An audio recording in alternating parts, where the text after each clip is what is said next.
right, so we covered here the events that led to Michael Forest Reinoehl. He was accused of killing a Trump supporter out in Oregon a while ago, and the events that led to his death when law enforcement went to apprehend him. Now, there's some questions about how this all went down. Be really careful about this. There are eyewitnesses who say he had a gun and he fired at law enforcement officers. There's another eyewitness that says no, law enforcement officers fired at him first. Even there were multiple agencies involved in this fugitive task force when they went to apprehend him. The marshals say one thing. Police officers say something slightly different about what kind of gun he had and whether or not he ultimately fired a weapon. Okay, so that's the backstory here.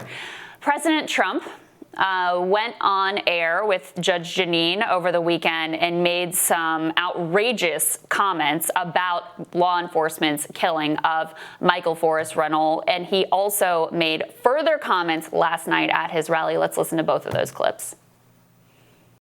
And they immediately raised their hands, and the Seattle police, who, by the way, could do a great job if they were let to do their job, but they're not. They're not.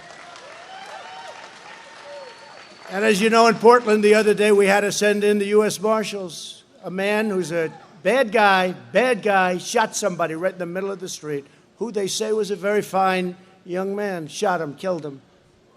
Just shot him like it was on television. 2.5 days, nothing happened. I said, what's going on? We sent in the US Marshals. It was taken care of in 15 minutes, okay? 15 minutes. Sent in the US Marshals for the killer, the man that killed the young man in the street. Just shot him. I mean, it was on television. Cold-blooded killed him. He didn't like his hat, or he didn't like something, and it wasn't a Trump hat. Right, it was peaceful. It was prayer. It was a religious hat. Right. And he shot him cold blood. 2.5 days went by, and I put out, when are you going to go get him? And the US Marshals went in to get him. Good. And in a short period of time, they ended in a gunfight. This guy was a violent criminal. A lot of them out there. And the US Marshals killed him.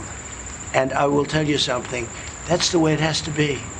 There has to be retribution when you have crime like this. I mean, he's actively celebrating, calling it retribution, saying this is the way it has to be. The fact that law enforcement shot and killed this man as they went to apprehend him. And look, again, the details aren't clear about the night in question when the Patriot Prayer Trump supporter was killed, allegedly by Michael Reinoehl. And he appeared to admit to that, by the way, in a Vice interview. The details of that aren't clear. He claimed self-defense. Others said that, no, this was a direct action, intentional action. It's also not clear exactly what happened with law enforcement. They originally said he had a long gun. Then what they found on him was a handgun. They originally said he fired shots. Then it came out, well, maybe he didn't fire shots. So all of those details are unclear. But the President of the United States basically sanctioning extrajudicial killings here in the street is a horrifying moment. Look, it's anti-law and order. If you truly believe in law and order, then using the phrase retribution is not how you're supposed to describe law and order. So that's the first thing I would say, which is that making this tribal and making it so like our violence is good, their violence is bad, and then we need more violence in order to dispel their violence is horrific. And I mean, using the words retribution in particular are what bothers me, because that is not what law and order is supposed to be about. Now, that being said, let's remember, most of the people who are up in arms about this could care less about two of the cops who just got killed or shot in Los Angeles. I haven't seen a lot of condemnations from many about these protesters who surrounded the hospital and said, let these pigs die, oink, oink, and tried to block ambulances from letting these cops in the hospitals, justifying riots and looting and murder and the burning of somebody to death in Minnesota and David Dorn and all of that. So I just want to be clear, like, what Trump has said here is so horrible. And anybody who actually believes in law and order needs to absolutely denounce that. But I think it comes very hollow from most of the leftists who justified so much of what we saw in the streets over the last 2 months.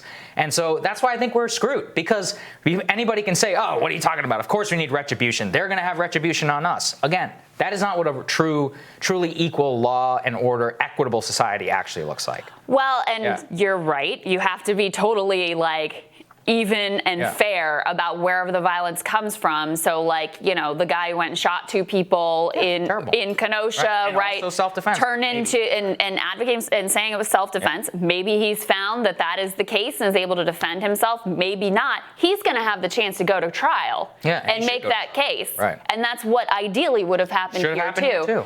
And so there's a big difference between, you know, random activists and then the president of the United States going out and taking sides in this way is truly an outrageous moment.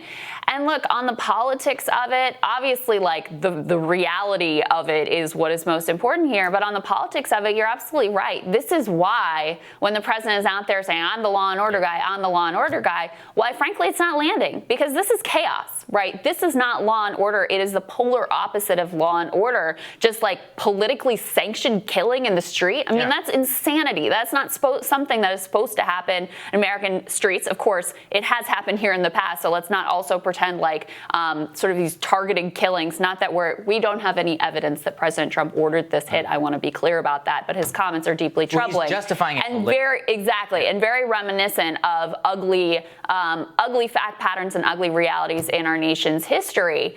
But this is where you start to spiral into just this utter tribalism where people literally see their fellow citizen as their enemy. And when they hear that from their political leaders, it becomes completely justified. Yeah, and he shouldn't say that. I mean, and not just shouldn't say that. I think it's terrible. I mean, really politicizing police and making it so that they're like what a military arm of a party. Right. Is the exact opposite of what you want in order to build like real trust between police. So look, again, like, I think it's really terrible. I do think that politically it's impossible for either side to really claim any sort of moral justice here, you know, one way or the other. And yeah, if anything, it's just a sign of more societal decline, which is really bad. Indeed. All right, we're going to have more Rising for you after this.